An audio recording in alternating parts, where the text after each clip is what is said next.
مخلص شخص ہمیشہ تنہا رہ جاتا ہے، اس لیے نہیں کہ کوئی اس کا ساتھ نہیں دیتا، بلکہ اس لیے کہ اسے اس کا ضمیر اجازت نہیں دیتا کہ وہ منافق اور بے ایمان لوگوں کے ساتھ تعلق رکھے۔ انسان سختیاں برداشت کیے بغیر، غم سہے بغیر، تلخ طعنوں سے گزرے بغیر ایمان کی لذت کو چکھ ہی نہیں سکتا، اللہ کے قرب کو پا ہی نہیں سکتا۔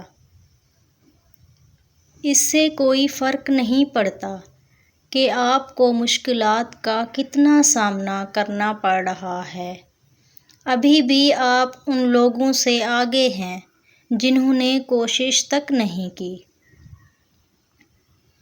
زندگی کی مثال ہم لڈو کے دانے سے بھی سمجھ سکتے ہیں۔ امید ہمیشہ 6 کی ہوتی ہے، لیکن ایک بھی آئے تو چلنا ہی پڑتا ہے۔